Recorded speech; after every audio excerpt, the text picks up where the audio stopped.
খালি করেছে।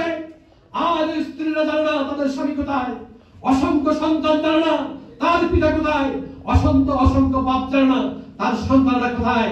এরা তাদেরকে গুম করে হাজার হাজার এদেশের মানুষকে তারা খুন করেছে, গুম করেছে। এবং কত জঘন্য বছরের পর বছর, 10 বছর 8 থেকে 10 বছর ধরে এক একজন মানুষকে হাত পা বেঁধে ফেলে রেখেছে। যখন তাদের পায়খানা বের হয়েছে, ওই টয়লেটে যাওয়ার ব্যবস্থা করেছে, 1-2 মিনিটের মধ্যে আবার ফিরে আসতে হয়েছে। কি প্রচন্ড নির্যাতন আমরা দেখেছি পৃথিবীর ইতিহাসে। জেল জুলুম সব আমলে ছিল, সব স্বৈরশাসকরা জেল জুলুম দিয়েছে। কিন্তু এইভাবেই বছরের পর বছর তাদেরকে পোষা খাবার বাসি খাবার খাওয়াই নাই, ঠিক কিনা?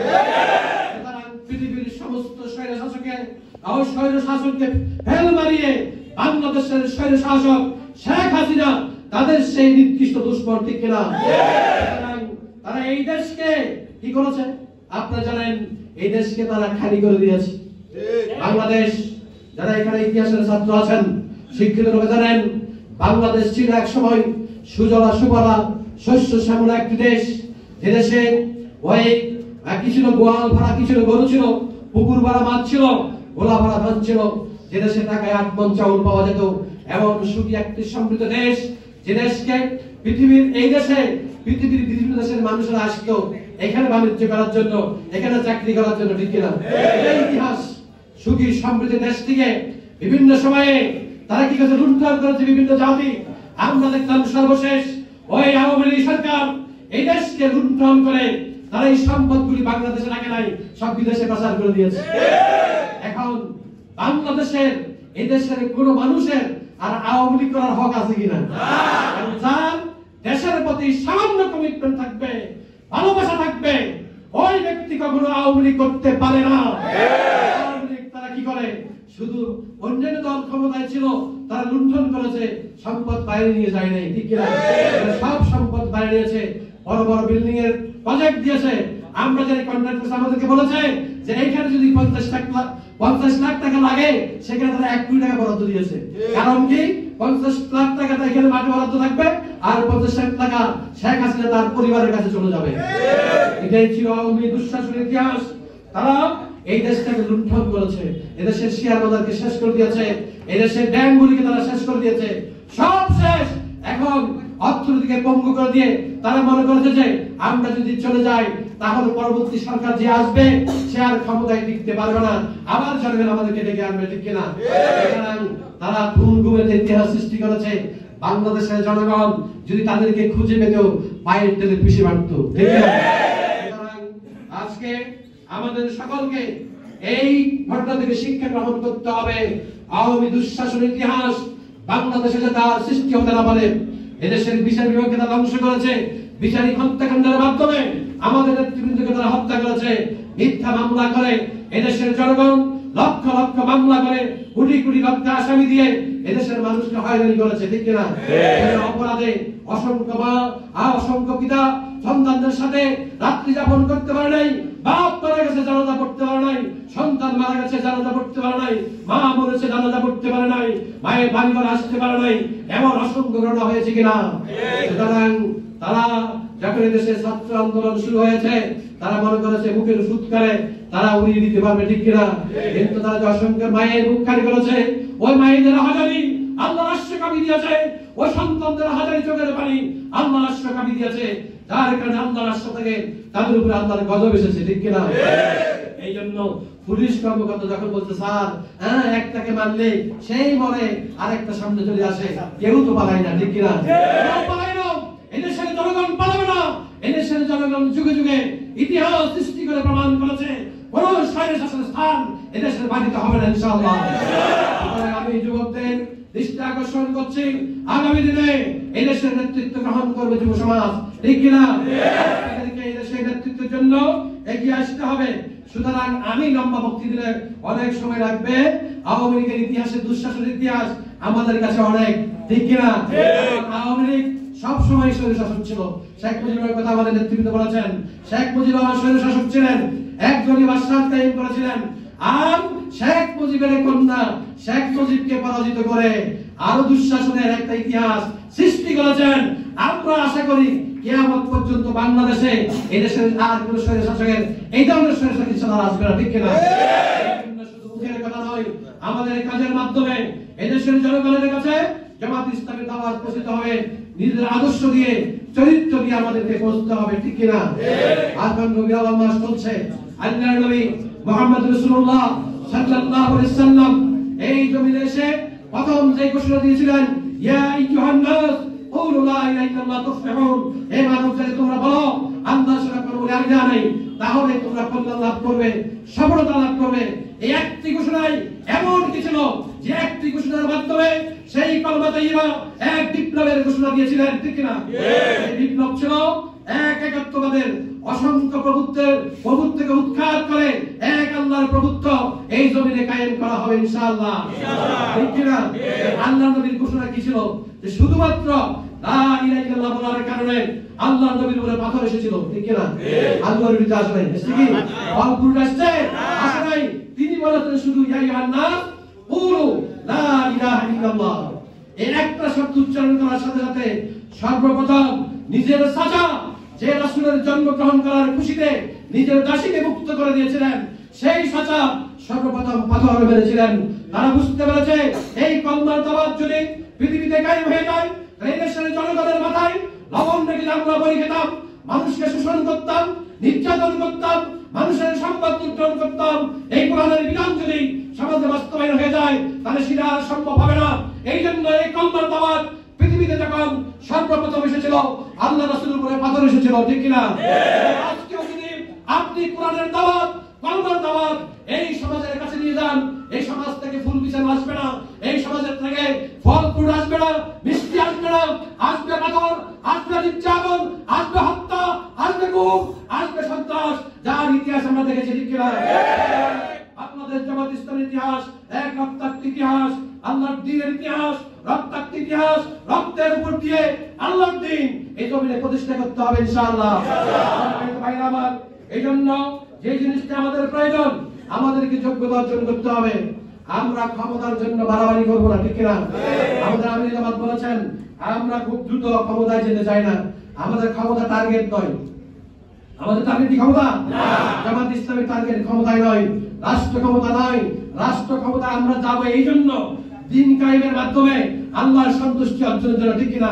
আমাদের চূড়ান্ত টার্গেট আল্লাহর সন্তুষ্টি অর্জনের মাধ্যমে জান্নাত পাওয়া, আর মাধ্যম হিসাবে এদেশে আল্লাহর দ্বীন প্রতিষ্ঠা যতদিন হবে না ততদিন বাংলাদেশে শান্তি আসতে পারে না, ঠিক কিনা?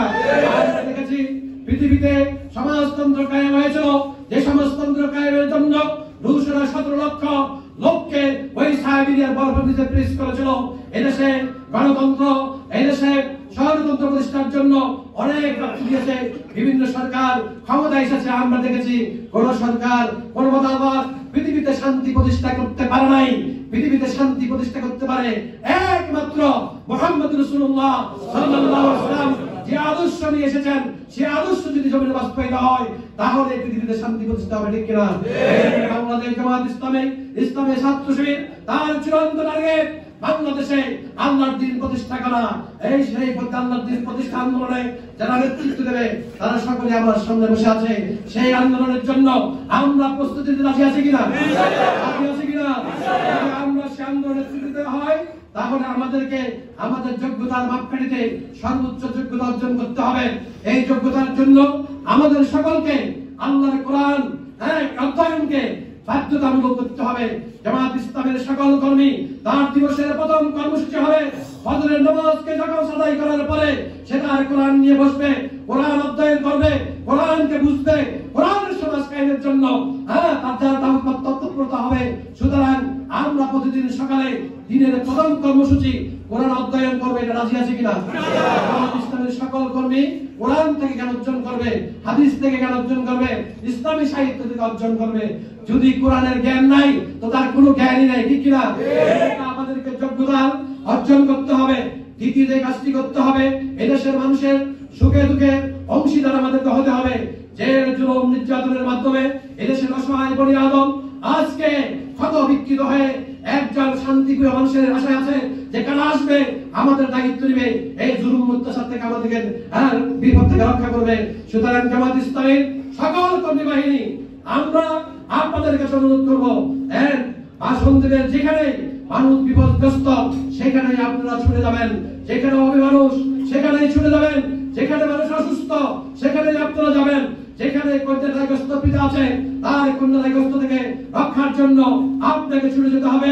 এর কোনো মেধাবী ছাত্র অর্থাভাবে যদি লেখাপড়া করতে না পারে তার লেখার দায়িত্ব আপনাদেরকে নেওয়ার জন্য এগিয়ে আসতে হবে।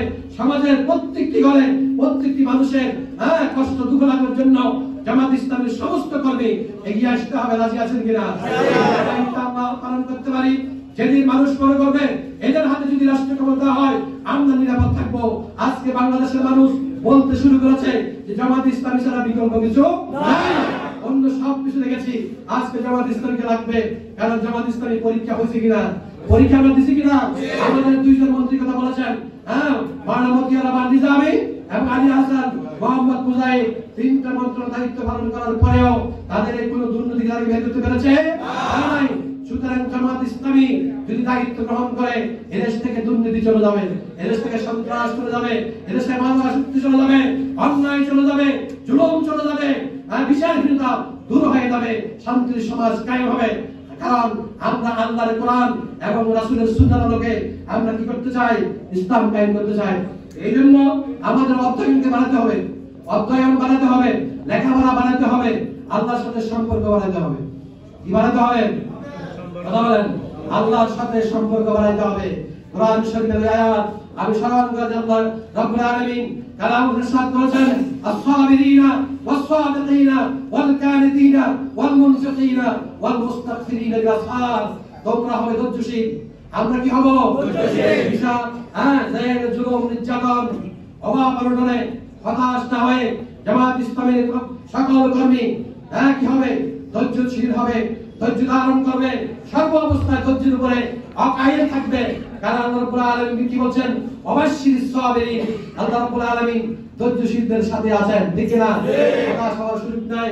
আমাদের ভাইরা বলেছেন আমরা দুনিয়ার কোনো লোক ইসলামী আন্দোলন করছি না, হাবুকাশ আমাদের মধ্যে নাই, হাবুকাশ করা যাবে না, ধৈর্যশীল হতে হবে। কারণ আল্লাহ সুসংবাদ দিয়েছেন ধৈর্যশীলদের জন্য।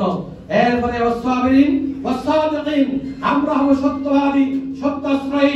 এই জমিনে আল্লাহর দ্বীন প্রতিষ্ঠার জন্য আমাদেরকে সত্য দ্বীনকে প্রতিষ্ঠার জন্য চ্যালেঞ্জ গ্রহণ করতে হবে। সর্ব অবস্থায় সত্যের উপরে আমাদেরকে অটল থাকতে হবে। রাজি আছেন কিনা? এরপর কানিতিন, আমরা অনুগত, সংগঠনের দায়িত্ব আনুগত্য করবো, আল্লাহর আনুগত্য করবো। কার? আল্লাহ। সর্ব অবস্থায় অনুগত্যশীল হব। এরপর আল-মুনফিকিন, আমরা হব কি? আল্লাহ রাস্তায় অর্থ ব্যয়কারী। রাজি আছেন? কারণ আমাদেরকে প্রশ্ন করে এত টাকা জামাত ইসলামী পায় কোথায়? বলে না জামাত ইসলামী এত টাকা কোথায় পায়? আমাদের আমির জামাত কি বলেছেন? আমাদের গরিব কর্মীদের পকেট হচ্ছে আমাদের ব্যাংক, ঠিক না? কল্পনা করতে পারে না আমাদের 5 টাকা 10 টাকা 50 টাকা 5000 টাকা আয়ের 5% আমরা জামাত ইসলামের ফান্ডে জমা দিই। আমাদের সমস্ত জায়গায় কোটি কোটি টাকা জমা হয়ে যাচ্ছে, আলহামদুলিল্লাহ। যেখানে মানুষ বিপদগ্রস্ত সেখানে আমাদের আমির জামাত আছে, যেখানে আমার মানুষ ক্ষতিগ্রস্ত সেখানে জামাত ইসলামী লোকেরা আছে, ঠিক না? এই জন্য আমরা কি হব? আল্লাহ রাস্তায় অর্থ ব্যয়কারী হব, বেশি বেশি করে থাকবে। কারণ এই কাল কিয়ামতের ময়দানে আপনার জন্য নাজাতের ব্যবস্থা হবে, ঠিক না? এরপরে সর্বশেষ যে গুণাবলী আমাদেরকে অর্জন করতে হবে, ওয়াল মুস্তাগফিরিনা বিল-আসহার, রাতের শেষ অংশে আল্লাহর কাছে মাপ চাইতে হবে। কার কাছে? আল্লাহর কাছে। আমাদের সম্পর্ক হবে আল্লাহর সাথে। জীবনের সারাদিনের কর্মব্যস্ততার পরে একজন ইসলামী আন্দোলনের কর্মী শেষ রাতে উঠে আল্লাহর কাছে ফরিয়াদ করে নিজের চোখের পানি দিয়ে সারাদিনের বুদ্ধির জন্য কার কাছে মাপ চাইলে? আল্লাহর কাছে মাপ চাইলে। এই গুণাবলী কিন্তু আমরা অর্জন করতে পারি, তাহলে দ্বীনের জগতে আমাদের কি হবে? আমরা শ্রেষ্ঠত্ব অর্জন করতে পারবো, ঠিক না? এরপর যে কথাটি বলতে চাই, আমাদের আচার আচরণ, আমাদের লেনদেন, আমাদের মুআমালাত, আমাদের কথাবার্তা, এগুলোর মধ্যে পরিবর্তন আসতে হবে। ইসলামী আন্দোলনের কর্মী মুমিন আর মুনাফিক, মুমিন আর কাফেরের আচরণ একরকম হবে না, ঠিক কি না? পার্থক্য আছে কিনা? ইসলামী আন্দোলনের কর্মীদের আচরণ আর ইসলামী যারা করে না তাদের আন্দোলন একরকম হবে না। আপনার আচরণ যদি একজন ইসলামী আন্দোলন করে না তার সাথে খারাপ হয়, আপনার দ্বারা ইসলামী আন্দোলন করার প্রয়োজন নাই। আমরা এমন কর্মীর প্রয়োজন নাই যার আচরণ ঠিক থাকবে না। সমাজের মধ্যে তিনি হবেন সেরা মানুষ, সমাজের মধ্যে হবেন তিনি হবেন সবচেয়ে ভালো মানুষ, ঠিক কিনা? আল্লাহর কাছে প্রিয় কে? টাকাওয়ালা, পয়সাওয়ালা, ক্ষমতাবান? আল্লাহ কি বলছেন? ইন্না আকরামাকুম ইনদাল্লাহি আতকাকুম। তোমাদের মধ্যে আল্লাহর কাছে সবচেয়ে বেশি সম্মানিত ব্যক্তি যে আল্লাহকে বেশি ভয় করে, ঠিক কিনা? আল্লাহর ভয় অন্তরে জাগ্রত করে সমস্ত অপকর্ম থেকে, গুনাহ থেকে নিজেকে বেঁচে থাকতে হবে। তাহলে আপনি হবেন সমাজের শ্রেষ্ঠ মানুষ, আল্লাহর কাছেও শ্রেষ্ঠ মানুষ, ঠিক কিনা? এই জন্য আমাদের আচার আচরণ, হ্যাঁ, ওরা আমাকে গালি দিচ্ছে, আমি গালি দিব না। ওরা আমাকে ছাড়বো না, আমরা আমাদের আমিরের মতো ক্ষমা করে দিচ্ছে। ক্ষমার সংজ্ঞা বুঝেন নাই? হ্যাঁ, অপরাধের ক্ষমা আছে নি? আমরা তো সবাইকে ক্ষমা করব, আমাদের দিলে ক্ষমা আছে। যে আমাকে গালি দিচ্ছে আমি প্রতিশোধ দেওয়ার দরকার নাই, আমি তাকে সুন্দর কথার মাধ্যমে তার জবাব দেব, ঠিক কিনা? এই জন্য গালি দেওয়া যাবে না, মিথ্যা কথা বলা যাবে না, ঝগড়াঝাটি করা যাবে না, কারো সম্পদের ক্ষতি করা যাবে না। সে আমার সম্পদের ক্ষতি করেছে,